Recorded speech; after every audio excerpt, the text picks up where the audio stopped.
500 years ago, which is just 0.5% of human history, we didn't know a lot of things that we know today. For example, North and South America were mostly unknown to much of the world. The coasts of Africa and much of the interior had not been charted.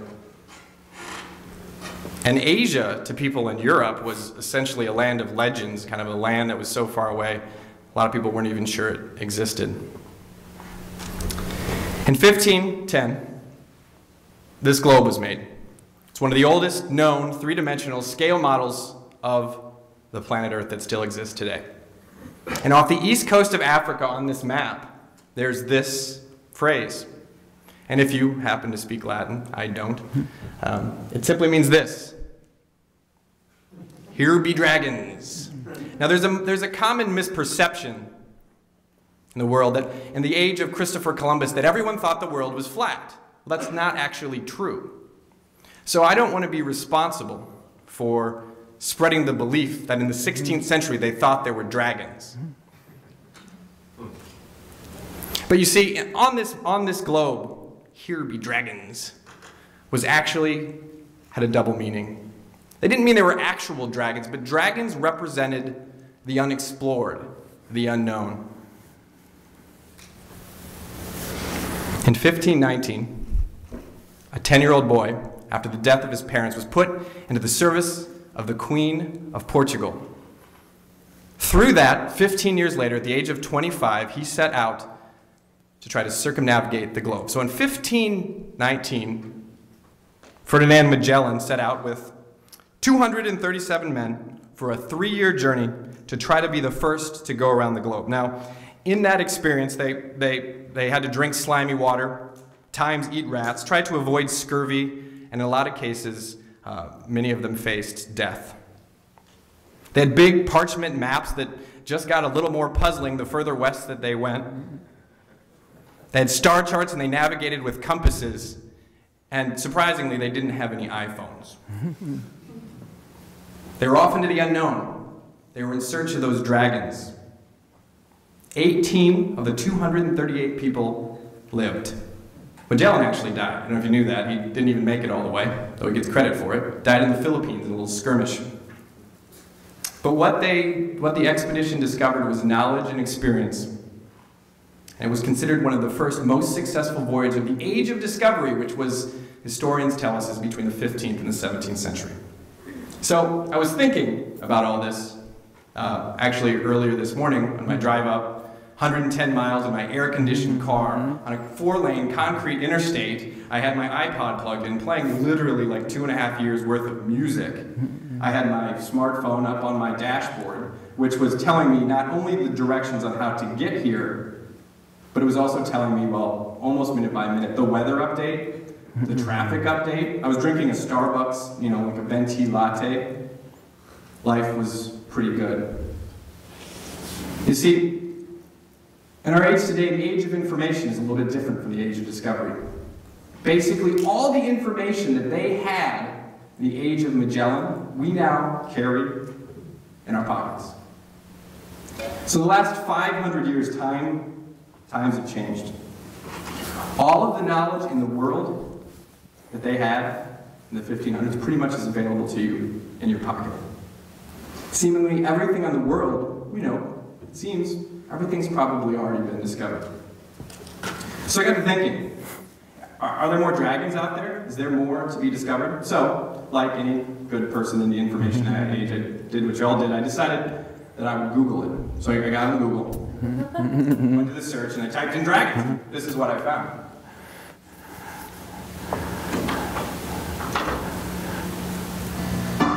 There is one creature remembered in the legends of almost every human culture that's ever existed. A creature depicted with remarkable similarity by the Chinese, the Aztecs, even the Inuit, who live in a frozen land where no reptiles are found. Even they have stories of this animal, the dragon.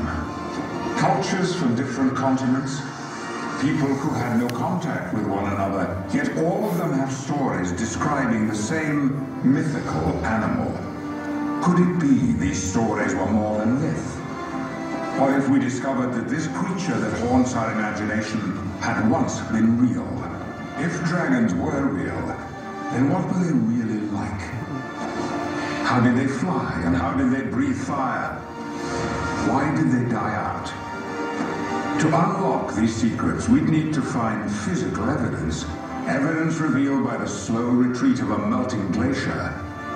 What if we found a body? So apparently, according to Google and the Discovery Channel, we actually have found dragons. So the question is, in the age of information, is there really anything left to explore?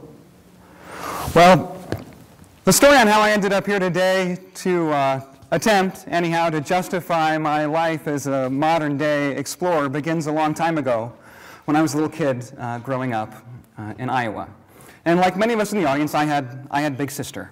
And any of us who had Big Sister know, at least we believed when we were little kids, that Big Sister's #1 job was just to make us look bad. And my Big Sister's favorite way of doing this was by reading books, every day, book after book after book. And as a little kid, I didn't have any interest really in reading, until one day I got my hands on a story about these guys. And these are two guys, Ed Hillary and his friend Tenzing Norgay, who together became the first two people to climb all the way to the summit of Mount Everest. And as I read this story, I found that the book was filled with descriptions of things that I just couldn't imagine. Stories of things that I just couldn't even see in my mind. But as confused as I was, I fell in love with the story. And I decided at an early age that I wanted to experience the things that were being talked about in this book for myself. So before long, high school came to an end, and I marched downtown to Bankers Trust to borrow $10,000 for the express purpose of heading half a world away to attend a course by the National Outdoor Leadership School. And as I got half a world away to Kenya, I had 3 goals. The first was to climb Mount Kenya. The second was to explore the Indian Ocean in a handmade boat. And the third was to trek through the Loita Hills with the Maasai tribesmen. And of course, all of us sitting here today know that the information that we're going to gather on an expedition like this is already at our fingertips. Of course we can climb Mount Kenya. We can climb Mount Kenya on Google Earth. We can explore the Indian Ocean in Wikipedia. We can watch the Maasai dance on YouTube. But what I would come to understand in Africa was that there were some things that we could simply only understand by actually being there. And so as we unpacked our bags, we headed off to Mount Kenya. And with this group of students, we arrived at Mount Kenya to find that the route that had typically been covered in ice was gone. We found that the mountain had actually melted. Then we got on our boat and we headed off on this sail into the Indian Ocean, and we found, when we arrived at the first island called Tenewe, that we had arrived a day late, because there was a little girl who had died the day before we got there from an infection that would have been very, very simple for us to have treated. And so you can spend your life reading articles, reading stories about climate change. But when you put your hands on those rocks, and you feel the rocks that have only recently been uncovered from that ancient ice which is now gone, something's going to happen. When you arrive at a little island in the midst of the Indian Ocean, and the first thing you're asked is to dig a grave for a little girl whose life you could have saved if you had just been a day faster, it's going to change your life. And so through this experience, what I was realizing was everything that I had learned back in the US, it was just information. It was this 2D world where we were getting information through this very passive process, where the information was so much it was just sort of flowing over us. It was a passive experience. It was something very different from what was happening in the field through this active experience, where suddenly we had that third dimension. We had the sight, we had the smell, the feeling, the touch, the taste, the emotion. And for the first time in my life, I had the opportunity to have a totally unfiltered, completely immediate understanding of our world. And it could have only come through those experiences. Now, if there was one thing that my preparation for my trip to Kenya had taught me, the information I had learned was that there was one group that I knew a lot about, and that was these guys. And so on our last leg, we trekked down through the Loita Hills to the base of Mount Kilimanjaro with our friends, the Maasai. And over the weeks that followed, I realized Sampati and I didn't have a lot in common, as he taught us how to hunt lions with his spear. He climbed out of his tent one day and looked up at the blue sky and informed us, in 3 days, it's going to rain. And it did. But during the last week of that trip, he took us back to his village in Eatersby to his son, who of course wanted to show me his toys, which were nothing more than a pile of rocks. And I sat there and watched him as he arranged those rocks, and he was telling me that he was herding his cattle in the very same way that my little cousin sat on my rug in my living room organizing his little toy cars. And so what I realized is that information that had prepared me to meet with the Messiah was important. But what was far more important, which was really enriching my life, was this experience. And through the combination of that information and those experiences, something new had happened. And it was the development of this new knowledge that was for the first time in my life something that I knew with all of my heart was true. And what I knew for the first time to be true was that these people all around the world that we meet on these far-flung expeditions, they're not different from us at all. We all play the same games. Our kids all play the same games. The difference was simply that we were disconnected. There were villagers that were living at the base of Mount Kenya that I thought could tell things to our students here in the US that might actually change the way that they live. There were things that we knew here at our hospitals in the US that we could share with our friends on these islands and might save their children's lives. So with this new knowledge, something happened. That knowledge inspired action. And the action was that for the first time in my life, I was no longer going to look at these expeditions as tools. All of this information that we were overcome by, it was going to be modified by those experiences and turned into that knowledge that would then set my path.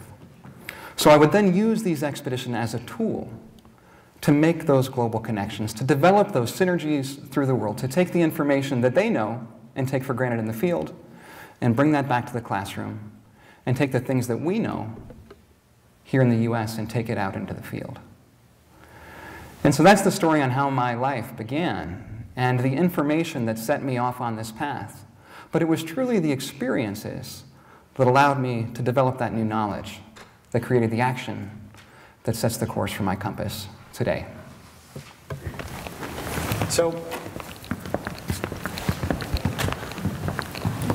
we're talking about climbing Mount Kenya, and we're talking about taking a handmade sailboat into the Indian Ocean, and we're talking about trekking across Africa with the Messiah. So what does any of this have to do with your life? Let me take a swing at it. We live in a world saturated with information. Information about how we're supposed to live our lives, how the world works, information about even how our friends are living their lives in real time. But what we have to do is stop and realize that information is not actually the end goal. It's just the beginning of the process. You see, we oftentimes confuse information with knowledge. Information is passive, knowledge is active.